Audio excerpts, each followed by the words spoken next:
मेरा भारत चैनल से के शर्मा की राम राम। हमने पिछले वीडियो में भगवान महाकालेश्वर के दर्शन किए। आज हम चौथा ज्योतिर्लिंग महादेव के दर्शन करेंगे, अर्थात ओमकारेश्वर ज्योतिर्लिंग। मुझे भी वहां जाने का सौभाग्य मिला था। वह संकीर्तन करते हुए, आनंद विभोर होते हुए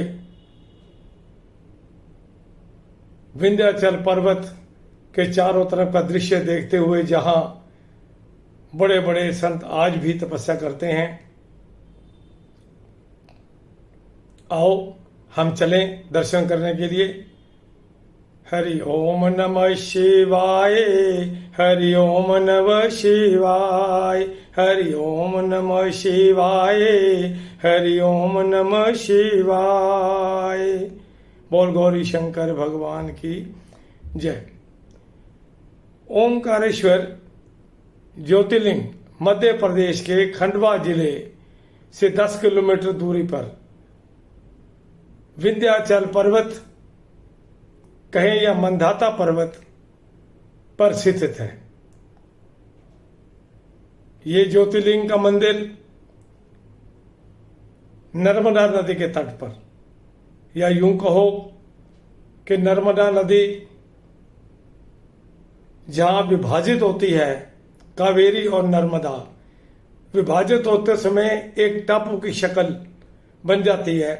उस टापू का जो दृश्य है वो ओम की तरह है, और इसीलिए ओमकारेश्वर ज्योतिर्लिंग का नाम पड़ा। ओमकारेश्वर ज्योतिर्लिंग का क्या इतिहास है, कैसे इसकी स्थापना हुई, क्या दृश्य है। अगर हम दृश्य की बात करें, सचमुच मन को लुभावना है। ओमकारेश्वर ज्योतिर्लिंग और मामलेश्वर ज्योतिर्लिंग ये एक ही है, इसका हम कथा के बीच में बताएंगे। और ये दोनों मंदिर साथ साथ हैं, एक नर्मदा नदी के तट के इस ओर, दूसरा उस ओर। लेकिन लोग जब जाते हैं तो इन्हें एक मानकर ही दर्शन करते हैं। आओ चलें इसके इतिहास की ओर। इक्ष्वाकु वंश में, सूर्य वंश में भगवान रामचंद्र के पूर्वज राजा मंधाता हुए।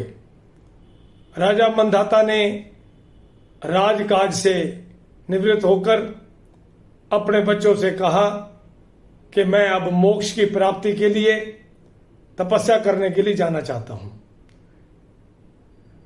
बच्चों ने सहर्ष इजाजत दी। तब राजा मंधाता तपस्या के लिए चल पड़े और राज्य के बाहर पहाड़ी पर जाकर उन्होंने विंध्याचल पर्वत का आह्वान किया, और विंध्याचल पर्वत उनके सामने आ खड़ा हुआ। तब राजा मंधाता ने कहा कि मैं विंध्याचल पर्वत पर तपस्या करना चाहता हूं और आपसे इसकी इजाजत लेनी थी। तो उन्होंने कहा कि मेरा सौभाग्य है कि आप भगवान शिव की आराधना यहां करेंगे। भगवान के शिव के दर्शन बहुत दुर्लभ हैं और मेरा भी जन्म सफल हो जाएगा। हालांकि विंध्याचल ने यह कहा कि अगर आप जब भगवान शिव के दर्शन हो तो मेरे लिए भी ये वरदान मांग लेना कि मेरा जो कद है वो मेरू पर्वत से भी ऊंचा हो जाए। ये सुन तो लिया राजा मंधाता ने, लेकिन कोई उत्तर नहीं दिया। विंध्याचल ये कह करके चला गया। राजा मंधाता ने बड़े मन से, भगत तो पहले थे ही भगवान शिव के, बड़े मन से तपस्या की और तपस्या करने के बाद भगवान शिव प्रकट हुए। उन्होंने उसी समय राजा को प्रसन्न होकर कहा कि हे राजन, तुमने सब कुछ त्याग करके मेरी भक्ति, मेरी शरण में आना उचित समझा। अपने मोक्ष की प्राप्ति के लिए अब मांगो वरदान, क्या मांगते हो? तो राजा मंधाता ने कहा कि मेरे को तो आपकी भक्ति चाहिए। वाह, मैं ये प्रार्थना करूंगा कि सृष्टि के कल्याण के लिए आप यहीं पर ही विराजमान हो जाओ।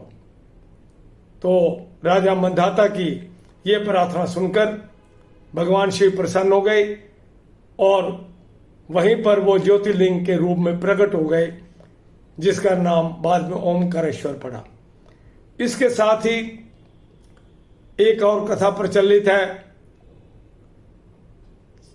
कि विंध्याचल पर्वत को जब पता लगा कि राजा मंधाता के वो शिव के दर्शन हुए हैं और राजा मंधाता शिव उनके पास गया, मंधाता के पास, विंध्याचल राजा मंधाता के पास गया और कहा कि आपको दर्शन हुए, आप महान हैं, भगवान के शिव बड़े दर्शन दुर्लभ होते हैं, कृपया बताइए मेरे लिए आपने वरदान मांगा।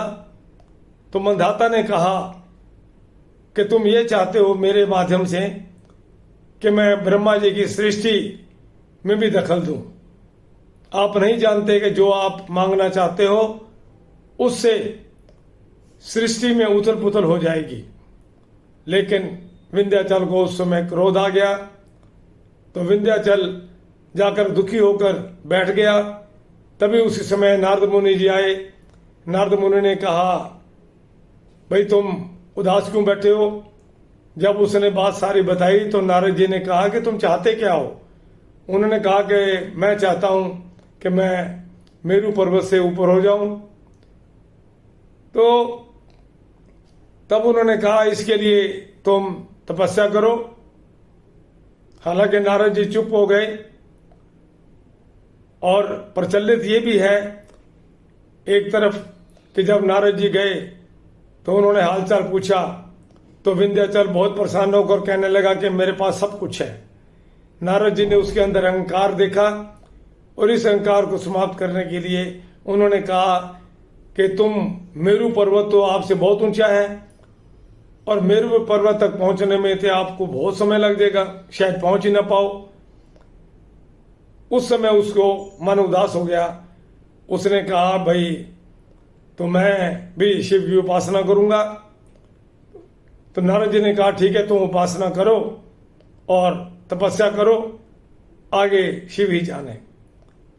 ये कहकर के नारद जी भगवान शिव के पास चले गए।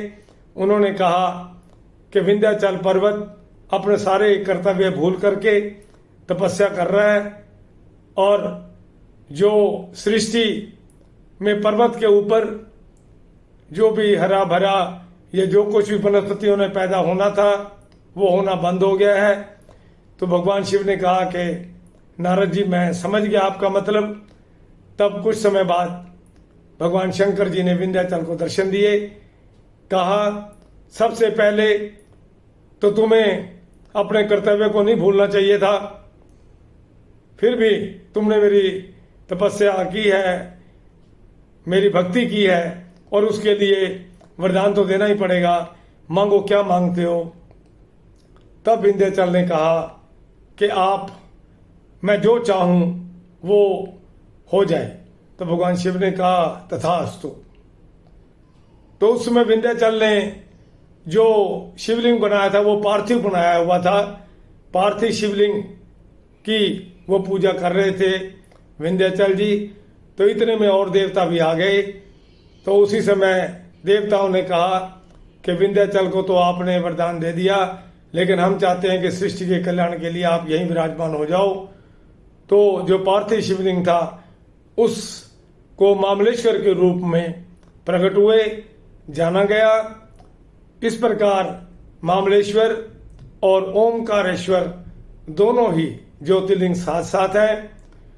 और सबसे बड़ी बात, ये पहला ज्योतिर्लिंग है ओमकारेश्वर जो कि पंचमुखी है, इनके दर्शन मात्र से और वहां पर जो लोग रुद्राभिषेक करके आते हैं संपूर्ण फल मिलते हैं। वहां पर दर्शन करते ही बनता है, क्योंकि पंचमुखी के दर्शन मात्र वहीं हो सकते हैं। ठीक उसी प्रकार मामलेश्वर ज्योतिर्लिंग भी जो नदी के उस पार है, उनके भी दर्शन अतुलनीय हैं। हाँ, ओमकारेश्वर में इतना जरूर है कि नंदी जी अंदर की बजाय बाहर बैठे हैं। और एक और बात प्रचलित है वहां पर, आप जब भी जाओ ये प्रचलित है कि प्रतिदिन तीनों लोक का भ्रमण करके शिव पार्वती शयन वहीं करते हैं आके उसी पर्वत पर, मंदाता पर्वत या विंध्याचल पर्वत पर, वहां आके शयन करते हैं और रात्रि को चौपड़ खेलते हैं। रात शाम के समय अगर आपका सौभाग्य है तो शाम के समय जब शयन कराते हैं उस समय अंदर एक झूला लगा हुआ है, उसी झूले को खोल दिया जाता है और उस झूले में भगवान का शयन कराया जाता है। उससे पहले उसी झूले पर चौपड़ बिछाई जाती है और जो उसकी गीटियां हैं चौपड़ की, वो भी उसी हिसाब से रख दी जाती है खेलने के हिसाब से। और अगले दिन सुबह जो गीटियां हैं वो अस्त व्यस्त होती हैं, अर्थात भगवान शंकर पार्वती ने रात्रि के समय चौपड़ खेली।